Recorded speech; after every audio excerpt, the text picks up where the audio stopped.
Hello, and welcome to the beginning of a new Let's Play for Perry Rhodan, the Immortals of Terra. Now, this was a game I got off of, I want to say I got it from from Half Price Books, from their video game shelf.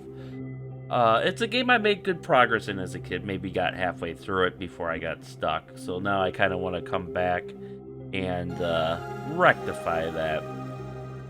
Now, just kind of a quick FYI to the non-German audience, because I didn't know this when I first started playing, but Perry Rhodan is basically to Germany what Doctor Who is to the British or Star Trek is to the Americans. So, it's kind of like their national sci-fi,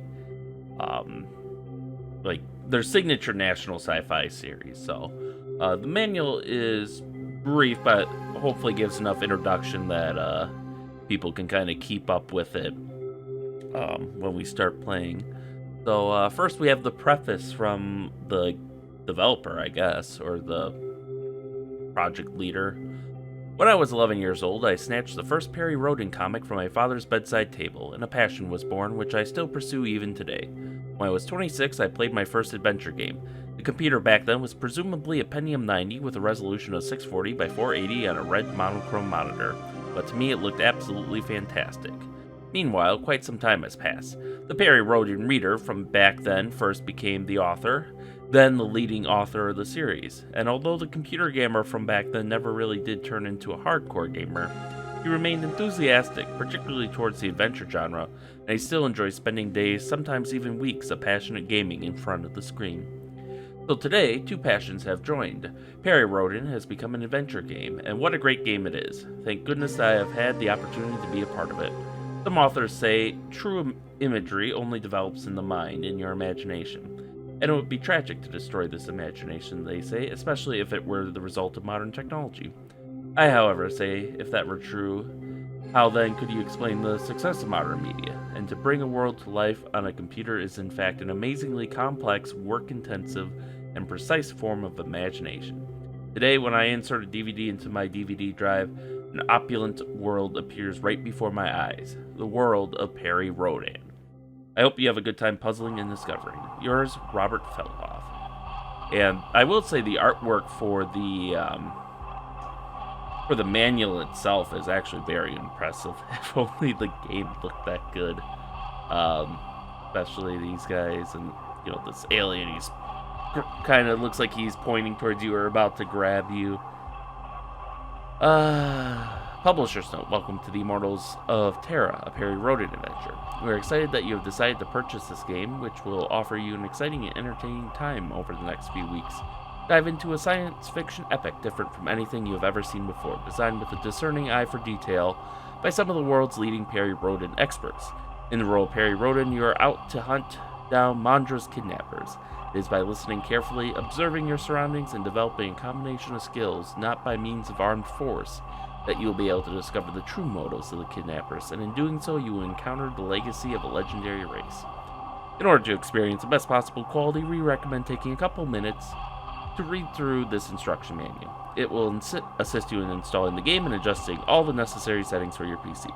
In addition, you will also find out everything you need to know about the controls and the basic elements of the game. We wish you tons of fun and an exciting time with Perry Rhodan.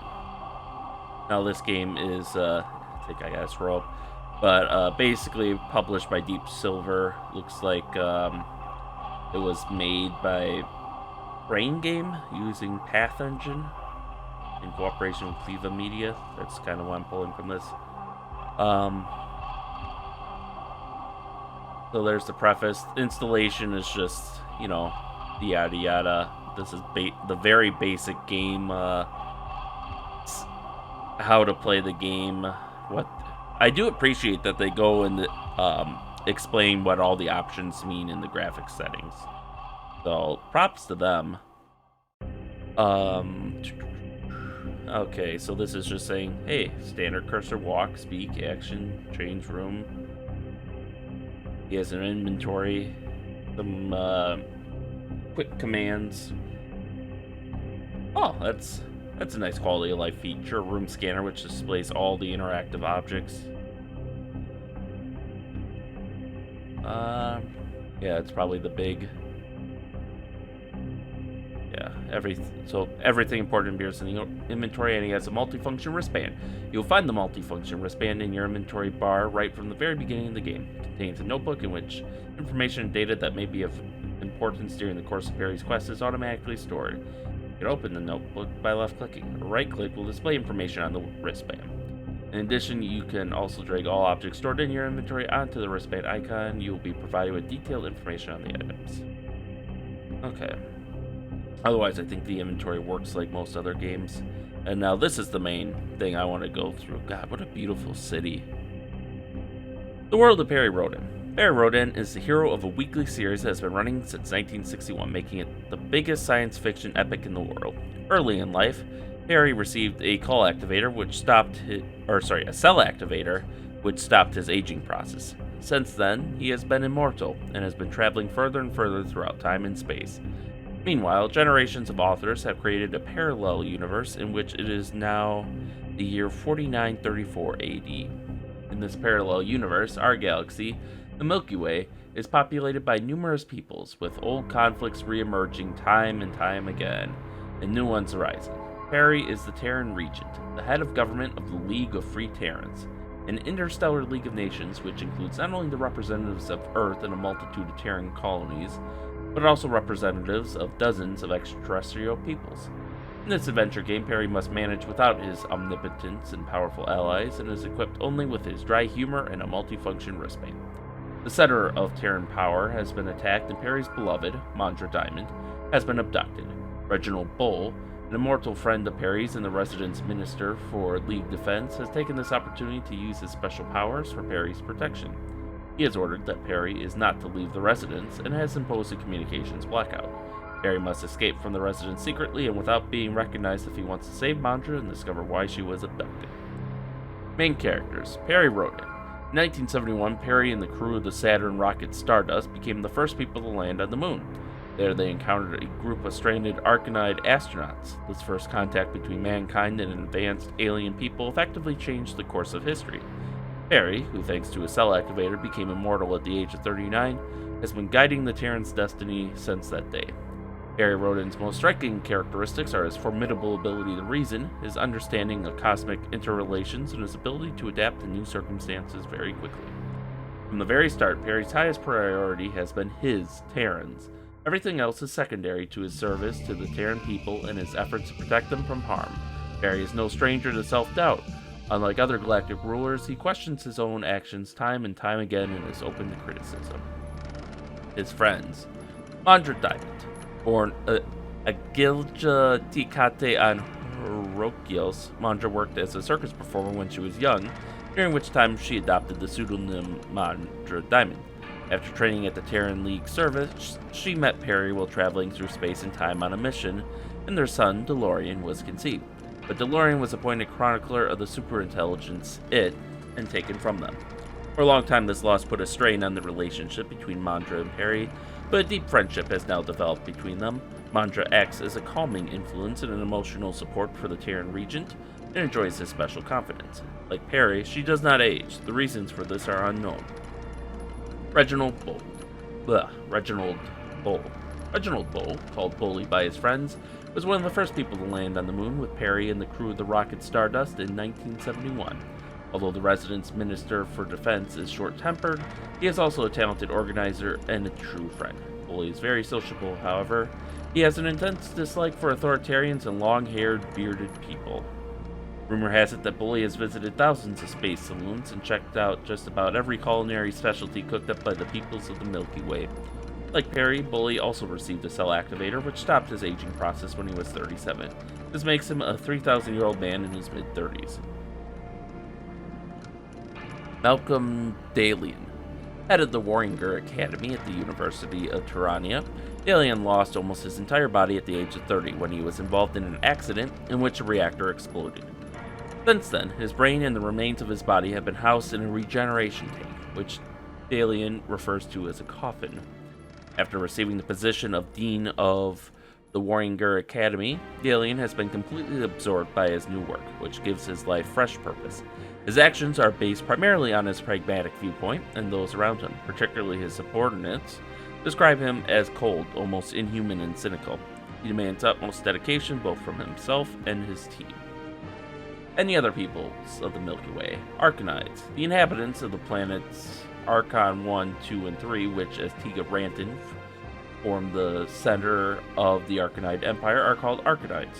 Only those born on Archon are accepted as true Arcanides by Arcanide society.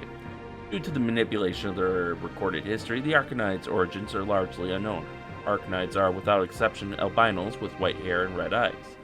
The privileged nobility, which provides this people's academic, military, and economic elite, is extremely smug and patronizing. Their arrogance is legendary. Aras. The Aras homeworld is Aralon, located in the Kesnar system, approximately 38 light-years away from Archon. Aras are large, lean, and gracefully built. They also have a genetic tendency to baldness. They have inherited the red eyes and color skin and hair of their ancestors, the Arcanides. The Aras are referred to as the galaxy's doctors and have held the galactic monopoly on the medication and drug trade for millennia. However, various cases are known in which Aras have caused epidemics in order to be able to sell remedies at high prices. Although medicine is the most important and acclaimed profession in their society, not all Aras are medics. Blues. The name Blues is derived from the blue downy fur that covers these creatures' bodies. They call themselves Yulzish and are the predominant people of the galactic east side. There are many subgroups, including the Gatassians, Apostles, Tentras, Pagers, Archimboids, Hanes, Cars, and Legnilers. Blue skulls are disc-shaped with a diameter of up to 20 inches, which is why they are playfully referred to as plate heads. Or playfully, definitely not racist or anything. Blues have 4 eyes, 2 on the front of their heads and 2 on the back.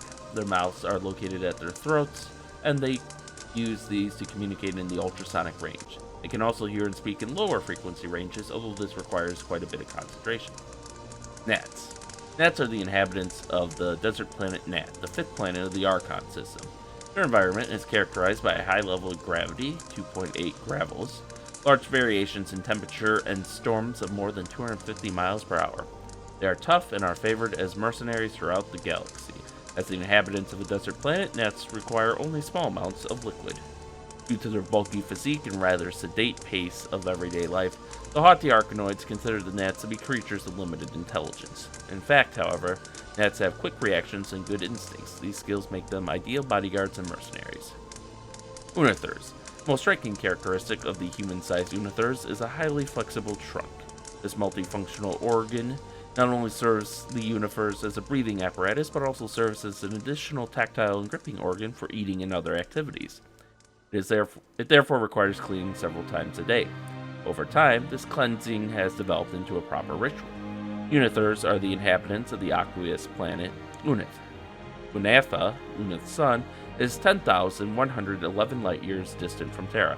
The Unithans are sociable creatures with a strong desire for company and recognition. Sigonese. The Sigonese are the descendants of Terran colonists on the 2nd planet of Glador's star Siga. Their DNA was heavily altered by the hyperradiation of their sun.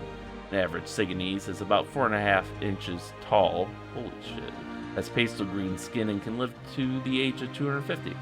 Ethical values are very important to them, and they are considered polite and loyal, but sometimes also uptight and finicky.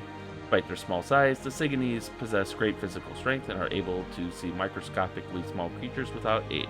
They can see infrared and ultraviolet radiation and hear ultrasonic waves. They usually black-haired Sigonese are ultra-listeners and ultra-seers. Note, you can find more information on the persons and people who inhabit the Perryverse on the internet at www.perryrhodan.net. Okay.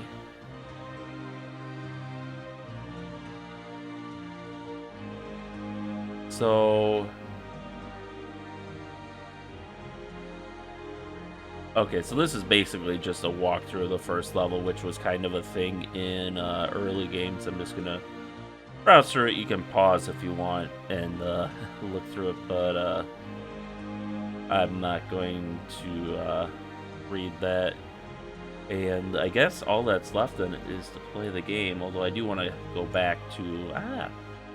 Okay, so this is one of these Arkanoids that they were talking about. This might be the mercenary creature. Then as far as here... okay, that's probably the guy with the trunk. I can't... That might be that subspecies of Arkanoids that tends towards baldness. I guess I don't really know the rest. Much like Star Trek, most of them seem to be conveniently very human-like. But yeah, I look forward to actually playing the game and hopefully beating it this time around. So with that, thank you all for watching, and stay tuned for next time, and stay safe out there, and we'll see you then.